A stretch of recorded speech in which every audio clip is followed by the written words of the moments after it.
Lucas 9, do 23 ao 26. Dizia a todos: se alguém quer vir após mim, a si mesmo se negue. Dia a dia tome a sua cruz e siga-me. Pois quem quiser salvar a sua vida, perdê-la-á. Quem perder a vida por minha causa, esse a salvará. Que aproveita o homem ganhar o mundo inteiro, se vier a perder-se ou causar dano a si mesmo? Porque qualquer que de mim e das minhas palavras se envergonhar, dele se envergonhará o Filho do Homem quando vier a sua glória e na do Pai e dos santos anjos. Amém. Obrigado, Senhor, pela Tua palavra lida. E agora, Senhor, que nós iremos meditar nela. Rogo, Deus, a iluminação do Teu Espírito nos nossos corações, para compreendermos as Tuas verdades. Enternece o coração do Teu povo para ouvir a Tua voz, trazendo grande alegria à Tua igreja, pela Tua palavra. E usa-me, esse frágil, pobre pecador, para o bem da Tua igreja, para a glória do Teu nome e para a expansão do Teu reino, Senhor. Edifica o Teu povo e salva as Tuas ovelhas. Em nome de Jesus. Amém. Qual é a causa pela qual você vive? Quando eu penso nisso, eu me lembro do fundador da Igreja Presbiteriana do Brasil, chamado Ashbel Green Simonton. Este jovem tinha uma causa nobre pela qual ele vivia e pela qual ele morreu. Ashbel Green Simonton chegou aqui no Brasil no dia 12 de agosto de 1859. Tinha 26 anos de idade, num tempo difícil, de muitas pandemias, de muitas mortes. E ele registra no seu diário que quando ele veio para o Brasil, a sua mãe escreveu estas palavras: é difícil separar-se daqueles que talvez não vejamos mais na terra. Mas quando penso no valor das almas imortais que se estão perdendo pela falta do Evangelho, do puro Evangelho, recomendo você, com orações e lágrimas ao Senhor, que tudo faz para o bem. Simonton separou-se de fato dos seus para nunca mais vê-los. Chegou aqui, começou o trabalho de evangelização com muita dificuldade, iniciou a primeira igreja presbiteriana do Brasil, voltou para os Estados Unidos, casou, depois veio de novo para o Brasil. Sua esposa morreu com 1 ano depois, e pouco tempo depois ele também veio a falecer. Seu túmulo está lá em São Paulo, no cemitério dos protestantes. Antes de morrer, ele tinha fundado a primeira igreja presbiteriana do Brasil, o primeiro presbitério, o seminário presbiteriano, escola dominical. Este homem fundou também um jornal chamado Imprensa Evangélica. Tudo isso porque ele tinha uma causa. Uns 4 meses antes dele morrer, ele fez um discurso diante do presbitério do Rio de Janeiro, que ele havia fundado. O assunto que ele abordou nesse discurso foi os meios pelos quais nós iremos implantar o reino de Cristo no Brasil. Pouco tempo depois disso ele faleceu. Mas ele tinha uma causa nobre, e a causa era o reino de Cristo e o seu Evangelho. Seguir a Jesus é um chamado ao sofrimento pela causa do reino. Foi isso que aconteceu na vida de Simonton, e é sobre isso que essa palavra que nós lemos hoje vai tratar. Nós veremos então isso hoje em 3 pontos. Primeiro, o significado de seguir Jesus, verso 23. A razão pela qual devemos segui-lo desta forma, verso 24 e 25. E por fim eu falarei para vocês sobre a importância de se posicionar publicamente por Cristo, como alguns vão fazer hoje à noite aqui. Então, Em primeiro lugar, vamos ver o que significa seguir Jesus. Olha o verso 23, o que diz. Dizia a todos: se alguém quer vir após mim, a si mesmo se negue. Dia a dia tome a sua cruz e siga-me. Vocês se lembram qual foi o contexto dessa passagem? Contexto antecedente. Nosso Senhor tinha perguntado aos apóstolos: o que dizem os homens que eu sou? Aí eles disseram assim: uns dizem que tu és João, outros dizem que tu és Elias, outros dizem que tu és algum dos outros profetas que ressuscitou. E então Jesus perguntou diretamente a eles: e vós, que dizeis que eu sou? Aí Pedro toma a palavra e diz: tu és o Cristo de Deus. Tu és o Messias, prometido por Deus desde o Antigo Testamento, e que veio ao mundo para inaugurar o reino de Deus. Ok, um bom começo. Mas Jesus passa então a dizer para eles que ele veio ao mundo com um objetivo, e o objetivo dele era ser humilhado, ser maltratado, sofrer, ser morto na cruz e depois ressuscitar dentre os mortos. O caminho do discipulado, o caminho de seguir a Cristo, é um caminho de sofrimento, de rejeição, de zombaria e até mesmo de morte, de renúncia, de abnegação. É como se Jesus estivesse dizendo para eles: é isso que vai acontecer com vocês também. Eu vou sofrer e vou para a cruz, e vocês vão também tomar a cruz de vocês diária, no sentido de abnegação, de negar a si mesmo e rejeitar os prazeres transitórios do pecado. Ser um seguidor de Jesus, portanto, é muito mais do que ouvir ensinos sobre Ele. Seguir a Cristo é um convite ao sofrimento. Observe que Jesus diz isso de 3 formas aqui no texto, que definem muito bem o que Ele quer dizer. Em primeiro lugar, o verso 23 diz que Ele chama a todos. Dizia a todos: se alguém quer vir após mim. O convite do Evangelho é para todas as pessoas. É óbvio que nós somos reformados, de tradição reformada, de tradição calvinista, e nós sabemos que nem todo mundo vai ser salvo, nem todo mundo vai crer, nem todo mundo vai se arrepender, nem todo mundo vai depositar sua fé em Cristo, mas Jesus nos mandou pregar o Evangelho a todas as pessoas, a todas as criaturas. Ele não fala aqui só aos fariseus, só aos romanos, só aos gregos, só aos homens, só às mulheres. Ele diz a todos. E o que ele diz a todos? Observe os 3 verbos que ele usa. Ele usa o verbo negar, tomar e seguir. Primeiro, o verbo negar. Se alguém quer vir após mim, a si mesmo se negue. O que significa negar a si mesmo, meus irmãos? Negar a si mesmo é esquecer de si mesmo.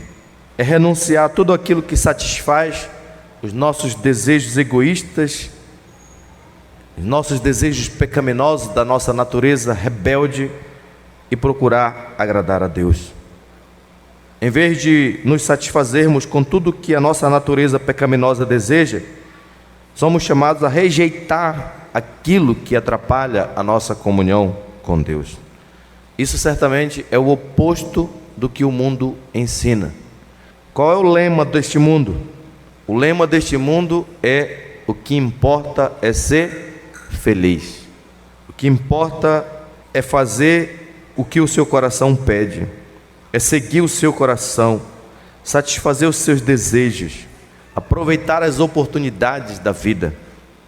No entanto, Jesus nos chama a negar os nossos desejos, a negar a nós mesmos, não a negar os desejos legítimos que Deus nos deu, mas a negar os desejos mundanos e ímpios que habitam o nosso próprio coração.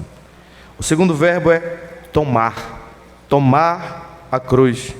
Dia a dia tome a sua cruz. O que significa essa imagem de alguém tomar a cruz? Provavelmente os apóstolos estavam familiarizados com essa cena, porque isso era uma cena comum na sociedade romana daqueles dias. Tomar a cruz significa ir a um lugar e morrer lá. A cruz era um instrumento de execução. A cruz era um instrumento de morte dos criminosos. Como diz o Leon Morris, quando um homem pegava uma cruz e partia com um pequeno grupo de soldados romanos, ele estava em uma viagem só de ida. Ele não voltaria, porque ele iria morrer lá, naquele monte crucificado. O que Jesus quer nos ensinar com essa imagem de tomar a cruz? O que ele está dizendo é: você precisa morrer. Se você quiser me seguir, você precisa morrer. É a mesma coisa que Paulo fala em Gálatas 5:24. E os que são de Cristo Jesus crucificaram a carne com as suas paixões e concupiscência. Crucificar a carne. Imagina aí um criminoso sendo levado a um monte para ser crucificado. A imagem que Paulo tem é essa: você pegou a sua carne, pegou a sua natureza humana caída, que a Bíblia chama de velho homem, arrancou de você, subiu até o monte, pegou os cravos e pregou a sua carne na cruz e deixou ela lá para ela morrer. Paulo diz: os que são de Cristo crucificaram a sua carne para que ela morra lá. É a mesma coisa que Jesus está falando aqui. Tome a sua cruz e siga-me. Ou seja, o que Jesus está falando é: morra para o seu ego, morra para o seu orgulho, morra para o seu pecado, morra para você mesmo. Suba até o monte, pregue a sua natureza rebelde lá na cruz e deixe ela morrer lá e não volte mais lá, até que ela morra, até que ela seja destruída. Então, tomar a cruz significa exatamente isso: lutar diariamente contra a nossa natureza desordenada e rebelde. O terceiro verbo é seguir. Você não vai apenas negar a si mesmo, mortificar os feitos do seu corpo, mas você tem um estilo de vida agora: é seguir a Cristo. Ele quer que você siga seus passos e tenha um novo estilo de vida. Ele carregou a cruz por nós e nós agora somos chamados a carregar a cruz pela causa dele. Um último detalhe nesse primeiro ponto está no verso 23. O texto diz: dia a dia tome a sua cruz e siga-me. Essa experiência de pregar a sua carne na cruz e deixá-la morrer, de negar o seu ego e de seguir a Cristo, não é uma coisa que tem que acontecer só no dia da sua conversão. Não é uma coisa que acontece no dia de domingo. Não é uma coisa que acontece numa cruzada evangelística quando você levanta a mão. É uma caminhada. Isso tem a ver, meus irmãos, com uma experiência diária. Jesus disse: se você quer ser meu discípulo, dia a dia, morra. Todos os dias, morra um pouco. É uma luta diária. É um compromisso diário de morrer para nós mesmos e viver para Deus. É a luta do cristão. Isso é seguir a Cristo. É muito diferente do que as pessoas nos falam por aí, não é? Venha, siga Jesus, que você vai ser feliz, e você vai ter uma vida boa, e você vai ser muito abençoado com muitas bênçãos materiais. Jesus chega e diz o quê? Você quer me seguir? Morra. Você tem que morrer para o mundo e para a sua carne e viver para Deus. Isso nos leva ao segundo ponto. Por que, afinal de contas, eu preciso ser tão radical nesse ato de seguir a Cristo? Não existe uma forma mais fácil, mais branda de segui-lo? Por que eu preciso fazer isso com tanta veemência? O texto responde no verso 24 e 25. Pois quem quiser salvar a sua vida, perdê-la-á. Quem perder a vida por minha causa, esse a salvará. Que aproveita o homem ganhar o mundo inteiro, se vier a perder-se ou causar dano a si mesmo? No texto de Marcos, que diz a mesma coisa, com outras palavras diz: Que aproveita o homem ganhar o mundo inteiro e perder a sua alma? Que daria um homem em troca da sua alma? Então, nesse segundo ponto, eu quero falar para vocês sobre as razões pelas quais devemos seguir Jesus até a morte. Jesus nos dá aqui duas boas razões para isso, nos versos 24 e 25.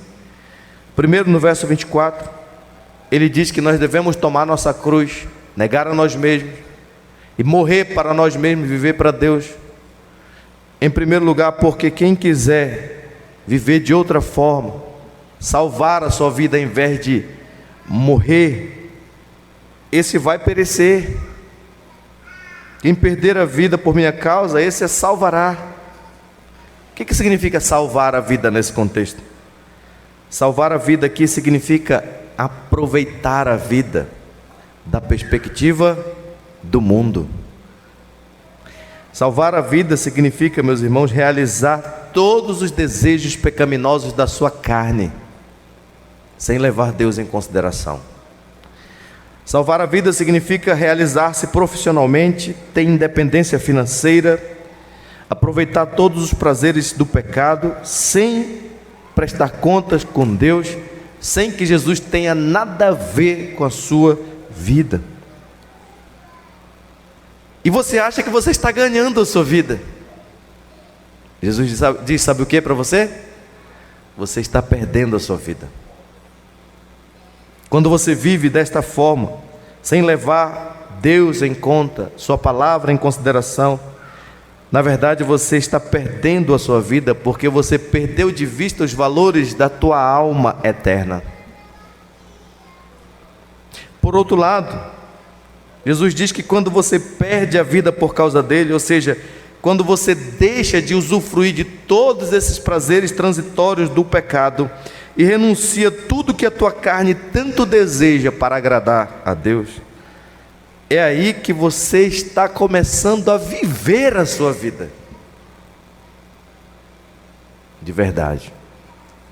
É um paradoxo interessante, não é?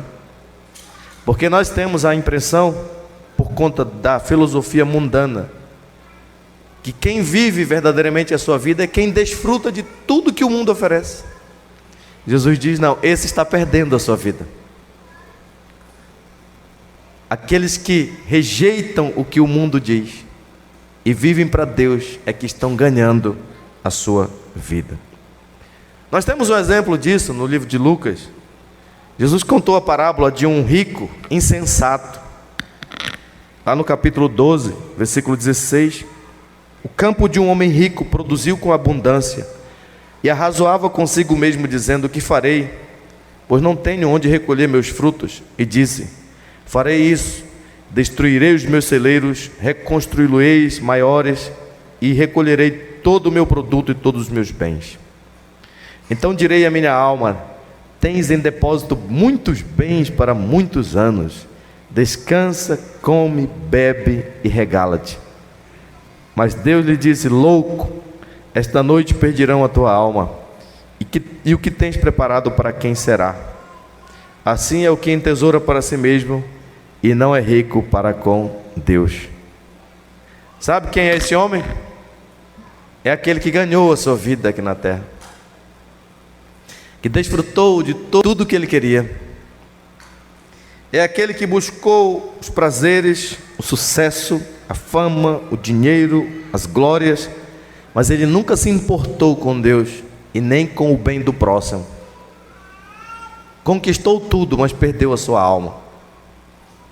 E naquela mesma noite em que ele achava que iria desfrutar de tudo, o Senhor Deus o chamou para prestar contas e disse, louco, hoje você vai morrer, e o que tu conseguiu será para quem? Jesus, irmãos, estava nos ensinando que este homem tinha ganhado tudo no mundo, esquecido de Deus e do próximo, e ele acabou se afundando de tal forma nessas coisas, que os valores eternos da sua alma, que jamais morrerá, foram esquecidas. E quando Deus pediu conta da sua alma, ele estava despreparado para a eternidade. Ganhou o mundo inteiro, e perdeu a sua alma. Por outro lado, se você deixa de viver para si, para os seus prazeres egoístas e passa a viver completamente para Cristo, você estará salvando a sua alma. De modo prático, seria mais ou menos assim: você é um rapaz solteiro que pretende levar uma vida que ama e serve a Deus, mas para isso você tem que rejeitar muitos prazeres do pecado. Você tem que rejeitar as propostas de muitas mulheres. Você tem que dizer: eu vou assumir o compromisso com uma só mulher, vou casar com essa mulher e vou ser fiel a essa mulher. Aí um colega diz assim: mas você está perdendo a sua vida. Pois bem, Jesus diz: você está ganhando a sua vida. A causa pela qual devemos perder a nossa vida está no livro de Marcos. Aqui aparece, mas lá na narrativa de Marcos, Jesus diz assim: e quem perder a vida por causa de mim e do Evangelho, salvá-la. Veja, a causa é por causa de Cristo e do Evangelho. Às vezes a gente ouve alguém falar assim: mas eu tenho muitas cruzes para carregar. Já começa pela minha mulher. Aquele homem é a minha cruz. Eu estou com uma cruz pesada esse mês porque faltou dinheiro. Mas não é sobre isso que Jesus está falando aqui. Ele está falando aqui do sofrimento que advém ao crente por causa dele e do Evangelho. As cruzes que você carrega pela sua desobediência são cruzes que você arrumou para você e que você precisa suportá-las com graça também. Mas ele está falando aqui especialmente daquele sofrimento que nos advém pela nossa fidelidade a Deus. Quando você perde um emprego, por exemplo, porque você não quis mentir. Quando você é ridicularizado porque você decidiu se manter casto e puro para o casamento. Essas são as cruzes por causa de Cristo e da sua palavra. Amados irmãos, nosso Senhor nos chama a uma devoção absoluta a Ele e ao seu Evangelho. Então a primeira razão para seguir Jesus incondicionalmente é esta: se você quiser viver a sua vida do jeito que você bem entender, você irá perdê-la. Mas se você perder toda a sua vida neste mundo por causa de Cristo, você irá ganhá-la. Mas no verso 25 ele nos dá uma outra razão para negar a nós mesmos e seguir a Cristo até a morte. Ele diz: que aproveita o homem ganhar o mundo inteiro se vier a perder-se ou causar dano a si mesmo. Na linguagem de Marcos, que aproveita o homem ganhar o mundo inteiro e perder a sua alma. Observe que, em primeiro lugar, Jesus assume que o ser humano tem uma alma imortal. Nós vivemos num mundo secularizado que não dá valor aos preceitos metafísicos, aos aspectos espirituais da nossa alma. O mundo hoje despreza, meus irmãos, os valores eternos da palavra de Deus, aquilo que tem respeito à nossa alma. Mas Jesus assume que o ser humano tem uma alma imortal. Não há nenhum prazer, não há nenhum dinheiro, nenhuma fama, nenhuma glória que seja mais importante do que a salvação eterna da tua alma. E Jesus diz aqui que é possível um homem perder a sua alma, causar dano eterno a si mesmo. Isso é uma possibilidade. Por causa do pecado, a nossa natureza humana é inclinada para o mal, para o pecado. Nós não precisamos fazer muita coisa para perdermos a nossa alma. Basta você ficar do jeito que você está, do jeito que você nasceu, e você perecerá eternamente, porque você nasceu com a sua alma morta nos delitos e pecados. Jesus diz então que nada compensa a perda da nossa alma. Essa é a segunda razão para seguir Jesus assim, com tanta determinação. Você tem uma alma que jamais morrerá. Essa alma deve ser cuidada por nós. Nada neste mundo pode ser recompensa por uma alma eterna. E isso então vai nos levar ao último ponto da nossa mensagem. O que fazer para não perder a sua alma? Aqui vem a importância de nós assumirmos um compromisso público com Cristo, o Salvador da alma.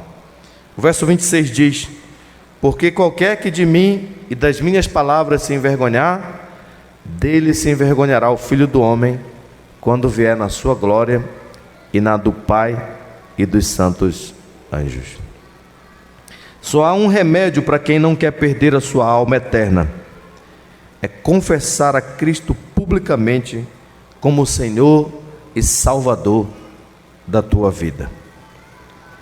Quando você vive de acordo com os padrões do mundo, você está perdendo a sua alma.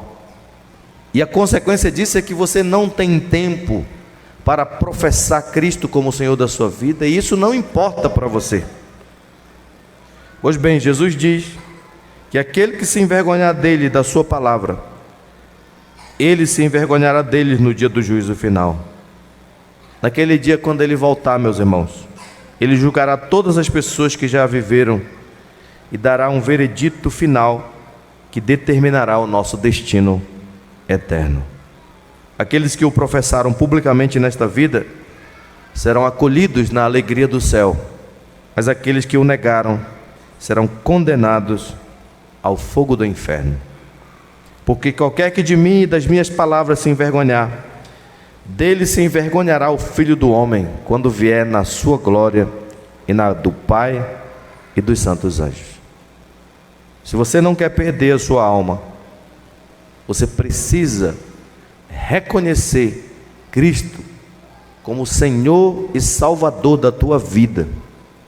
E não só isso, você tem que professá-lo publicamente, para que todos vejam que Ele é o teu Senhor. Como diz Paulo: se com tua boca confessares Jesus como Senhor, e em teu coração creres que Deus o ressuscitou dentre os mortos, tu serás salvo. Porque com o coração se crê e com a boca se confessa a respeito da salvação. Essa passagem que nós temos aqui para a nossa meditação hoje, meus irmãos, e então eu gostaria de concluir essa mensagem hoje com algumas aplicações práticas que nós podemos aprender nessa noite com esta passagem tão importante acerca do nosso compromisso de seguir a Cristo. Em primeiro lugar, esse texto nos convida à morte do nosso ego, do nosso egoísmo. O mundo diz: curta a sua vida, carpe diem, aproveita o dia, aproveita o momento, o que importa é ser feliz, não importa o que você faça, o que importa é o amor. Mas Jesus diz o contrário. Ele diz para negarmos a nós mesmos, tomarmos a nossa cruz e o seguirmos. Isso é um convite à morte da nossa velha natureza. Se alguém deseja seguir a Cristo, precisa esquecer-se de si mesmo, renunciar a tudo aquilo que satisfaz os desejos egoístas da sua carne e procurar agradar a Deus. É isso que significa tomar a cruz. Sair para um monte numa viagem sem volta, crucificar a carne com todas as suas paixões e desejos pecaminosos. O convite de Cristo nessa noite é que você suba ao monte, pregue sua carne na cruz e deixe-a lá para que ela morra. E não volte lá para alimentá-la. E comece a seguir os valores do reino de Deus. Esse texto está nos convidando então para morrer para o mundo e para nós mesmos e viver para Deus. Talvez você seja um homem que tenha grandes tentações sexuais, por exemplo. Às vezes você é um homem casado que fica sendo tentado a trair sua esposa, a ter outra mulher na rua. E você está prestes a desabar. Nosso Senhor Jesus Cristo te convida a negar a si mesmo, tomar a sua cruz e morrer. Ore a Deus, peça a Deus graça, peça que o Espírito de Deus te fortaleça para que você se livre desse desejo egoísta de satisfazer a tua carne, porque se você fizer isso, você estará ganhando a tua alma. Agora, se você decidir se entregar aos prazeres transitórios do pecado, você irá perecer, infelizmente. Em segundo lugar, aqui nós aprendemos que o caminho da glória é o caminho do sofrimento. O caminho da glória é o caminho da cruz. Esse também é um paradoxo interessante aqui nesse texto. Vocês lembram de quando Jesus foi tentado lá no deserto por Satanás? O que o diabo falou para ele? O levou a um monte muito alto, lhe mostrou todos os reinos do mundo e a glória deste. Ele disse: tudo isso te darei se prostrado me adorares. Eu te darei fama, te darei riqueza, eu te darei glória. Teu negócio não é ser rei, eu te darei o reino do mundo. Você não precisa ir para a cruz para herdar o reino. Eu vou te dar, diz Satanás para Jesus. Olha que coisa. Jesus então olha para ele e diz: retira-te, Satanás, porque está escrito: ao Senhor teu Deus adorarás e só a Ele darás culto. Satanás estava propondo que Jesus recebesse o reino do mundo sem sofrimento. Mas Jesus era obediente ao seu Pai Celestial, e ele sabia que ele herdaria sim o reino do mundo, que Deus daria a ele. Mas ele precisava primeiro sofrer, ele precisava primeiro do Calvário. Mas às vezes você pode ouvir essa fala de Satanás: eu te darei esse emprego, mas você tem que se prostrar e me adorar. Mas você tem que negociar seus princípios, seus valores. Mas você tem que trair seu marido. Quantas pessoas caem nessa lábia de Satanás, querendo herdar a glória sem passar pela dor, pelo sofrimento, e ao fazer isso destroem suas vidas, a vida dos seus filhos, a vida de uma família inteira. Amados irmãos, nosso Senhor, antes de ser glorificado, Ele foi humilhado. Ele desceu do céu, renunciou às glórias da sua majestade, não deixou de ser Deus, mas Ele se humilhou. O apóstolo Paulo diz: Ele, subsistindo em forma de Deus, não julgou como usurpação ser igual a Deus, antes a si mesmo se esvaziou, assumindo a forma de servo, tornando-se em semelhança de homens, reconhecido em figura humana, a si mesmo se humilhou, tornando-se obediente até a morte, e morte de cruz. Pelo que também Deus o exaltou sobremaneira, e lhe deu o nome que está acima de todo nome, para que ao nome de Jesus se dobre todo o joelho nos céus, na terra e debaixo da terra, e toda língua confesse que Jesus Cristo é o Senhor, para a glória de Deus Pai. Esse é o caminho do Evangelho. O caminho da glória é o caminho do sofrimento. O apóstolo Paulo deixou isso muito claro lá em Romanos capítulo 8, quando ele diz: ora, o próprio Espírito testifica com o nosso Espírito que somos filhos de Deus. Se somos filhos, somos também herdeiros, herdeiros de Deus e co-herdeiros com Cristo. Se com Ele sofremos, também com Ele seremos glorificados. Sofrimento e glória. Porque para mim tenho por certo que os sofrimentos do tempo presente não podem ser comparados com a glória a ser revelada em nós. O caminho do Evangelho é um caminho de sofrimento, meus irmãos. Vida cristã não é uma colônia de férias, é um campo de batalhas. E nessa batalha muitas vezes nós sofremos, nós padecemos doenças, enfermidades. Não, a teologia da prosperidade não é verdadeira. Ela diz que se você começar a seguir a Cristo, você vai parar de sofrer. Isso é mentira do diabo, meus irmãos. Nosso Senhor está dizendo que o caminho da glória é um caminho do deserto. Israel foi primeiro para o deserto, para depois entrar em Canaã. Nós também estamos numa peregrinação neste deserto. Mas já já, tudo isso vai passar. E nós entraremos então na glória celeste, onde não haverá mais lágrimas, nem dor, nem sofrimento, nem choro, porque todas essas coisas terão passadas. Então, se você está aqui nessa noite, pensando em se tornar um seguidor de Cristo, lembre-se disso. Você está se matriculando na escola do sofrimento. Todo seguidor de Cristo é um sofredor neste mundo pecaminoso. Mas esse sofrimento serve para nos moldar, nos amadurecer. Paulo diz: todas as coisas cooperam para o bem daqueles que amam a Deus. E o grande bem é nos transformar conforme a imagem de Cristo e nos preparar para a glória. Aqui também aprendemos, em terceiro lugar, sobre o valor infinito de uma vida, o valor infinito de uma alma. Que aproveita o homem ganhar o mundo inteiro se vier a perder-se ou causar dano a si mesmo? Que aproveita o homem ganhar a si mesmo, ganhar o mundo inteiro, se ele vier a perder a sua alma? Querido, lembre-se disso nessa noite. Você não é um emaranhado de células e átomos que está perambulando pelo universo sem sentido. Você tem uma alma imortal dentro de você. Nós vivemos numa era materialista, na era do progresso, da tecnologia, das invenções, na era em que há um falso brilho nas coisas do tempo e uma grande névoa sobre as coisas da eternidade. Mas nessa noite Jesus diz que o mundo não é tudo. Há uma vida por vir. Nós temos almas imortais. Então toda manhã ao se levantar, toda noite quando você for deitar, lembre-se disso. O mundo passa, a moda deste mundo passa. A vida que hoje vivo não é tudo.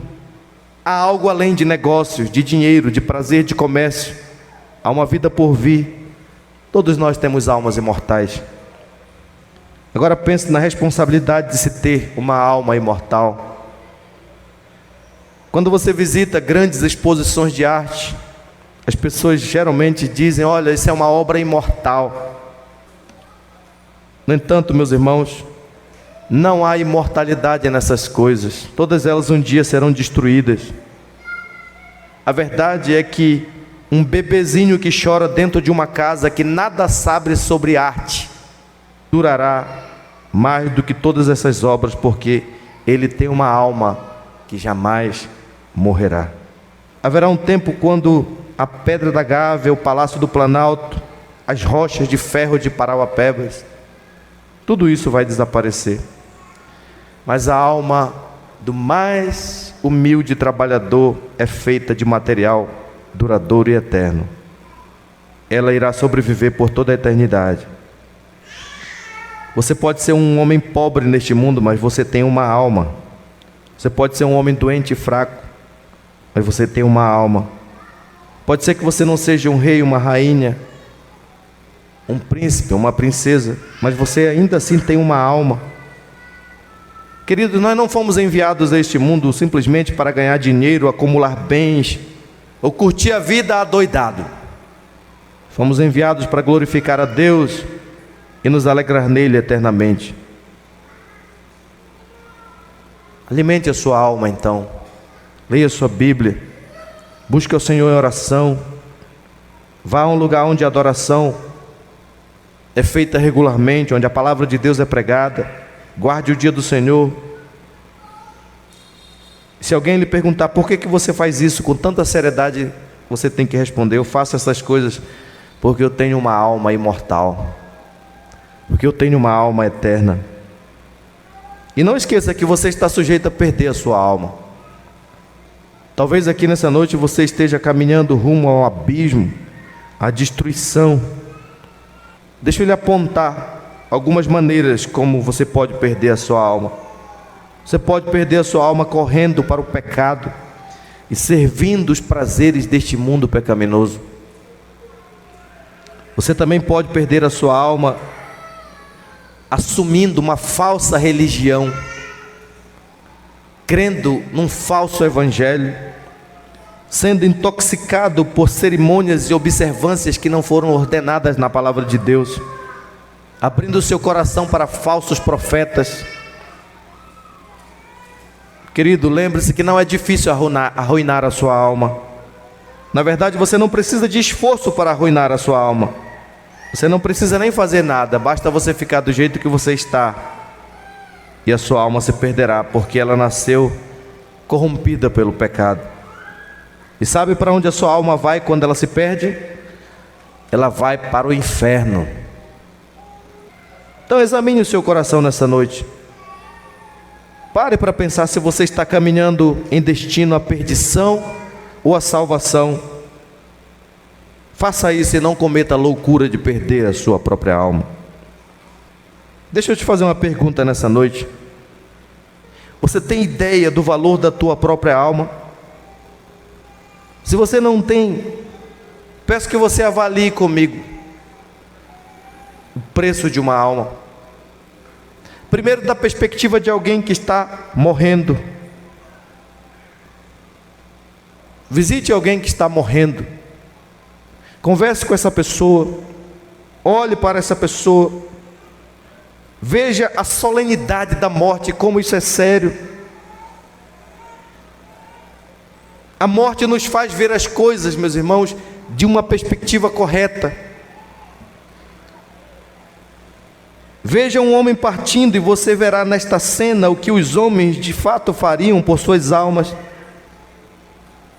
Na hora da morte é muito raro encontrar pessoas descuidadas, despreocupadas e indiferentes quanto ao mundo por vir. Se Deus pudesse abrir a boca do inferno para você olhar lá dentro, aquelas terríveis almas sofridas, angustiadas porque negligenciaram as suas almas, você nunca mais iria menosprezar a tua alma.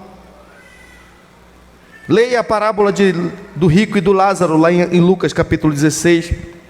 Quando o rico acordou no inferno, em tormentos, e disse a Abraão: envia Lázaro à casa de meu pai, porque eu tenho 5 irmãos que podem testemunhar a eles, a fim de que não venham também a este lugar de tormento. Enquanto ele viveu na terra, aquele homem provavelmente pensava pouco acerca da sua alma, mas uma vez que ele morreu no lugar de tormento, ele passa a ver as coisas da perspectiva que elas realmente são. Então ele pensa nos seus irmãos e clama: envia Lázaro à casa do meu pai, não deixe que meus irmãos venham para esse lugar horrível. Essa parábola nos ensina, meus irmãos, o que os homens pensam quando acordam no outro mundo. Essa parábola levanta o véu do que está sobre o mundo que está por vir.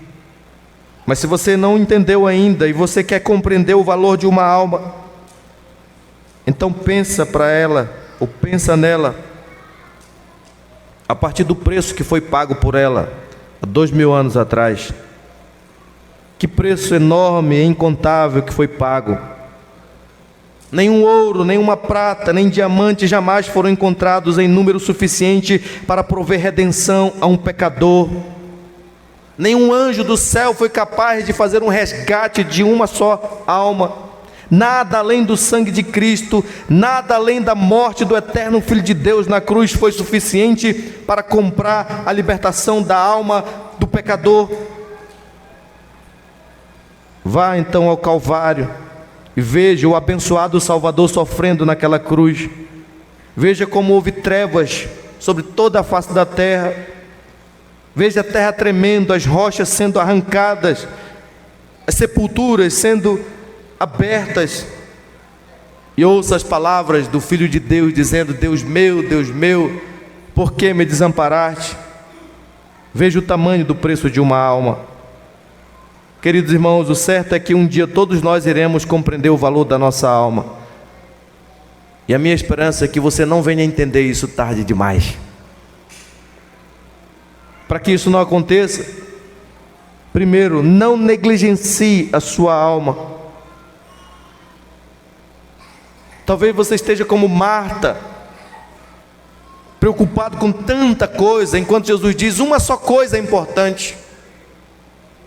E Maria escolheu a boa parte. O J.C. Ryle, falando sobre isso, diz assim: o que devemos pensar de um homem que em tempos de fome alimenta o seu cão e mata o seu filho de fome? Não devemos dizer que ele foi um pai cruel e anormal. Pois bem, tome cuidado para que você não faça algo parecido com a sua alma. Em sua ansiedade pelo seu corpo, por favor, não se esqueça da sua alma. Se você deseja salvar a sua alma, que você venha a Cristo, confie nele. Ele derramou seu sangue na cruz do Calvário para resgatar a tua alma do inferno. A palavra de Deus diz, meus irmãos, que há alegria na presença dos anjos de Deus por um pecador que se arrepende. Uma alma é caríssima. Também nós aprendemos aqui nessa passagem sobre o perigo daqueles que se envergonham de Cristo e da sua palavra. Qualquer que de mim e das minhas palavras se envergonhar, dele se envergonhará o Filho do Homem quando vier na sua glória e na do seu Pai. Talvez você seja um jovem, um adolescente, ou um adulto mesmo que tenha vergonha da sua fé, tenha vergonha do Evangelho, tenha vergonha de Cristo. As pessoas nem sabem que você é crente, porque você nunca professou isso, porque você nunca declarou isso.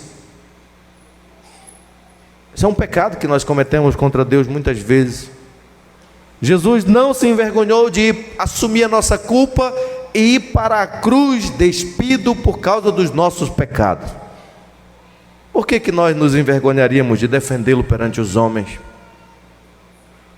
Ele suportou a ira de Deus por nós. Será que nós não podemos suportar a ira dos homens por ele? Queridos irmãos, nós somos chamados aqui a dar um testemunho firme da nossa fé, porque se nós o negarmos diante dos homens, nós seremos condenados no dia do juízo final. E nessa noite nós temos sim irmãos que vão ser recebidos como membros desta igreja e vão professar Jesus diante dos homens, para que no dia do juízo ele possa também confessá-lo diante do seu Pai, dizer: este é meu. E por fim, meus irmãos, aqui nós temos a causa pela qual devemos viver e morrer. Eu pergunto nessa noite: para o que você vive? Jesus disse que a causa que deve nos mover é a causa do reino de Cristo e do seu Evangelho. Por causa de mim e do Evangelho. Talvez você seja uma pessoa que viva só para a sua carreira profissional. Você trabalha tão arduamente que você não tem tempo nem para ver os teus familiares. Ou quem sabe você vive para o entretenimento. Ou então, de repente, você é daqueles que vive só para os prazeres deste mundo. Ou quem sabe você vive apenas para ganhar dinheiro. Não sei para o que você vive, ou qual é a causa pela qual você luta. Mas nessa noite você está sendo convidado a viver pela causa do reino de Cristo. Foi essa causa que moveu o coração de Ashbel Green Simonton para vir ao Brasil. Ele, quando pregou perante o presbitério do Rio de Janeiro, ele falou isso. A nossa causa é a implantação do reino de Cristo no Brasil. É por isso que eu estou vivendo e é para isso que eu quero morrer. Você está sendo chamado a ser um discípulo de Jesus. Sua vida não vai ser fácil. Você vai ter problemas, tribulações e dificuldade.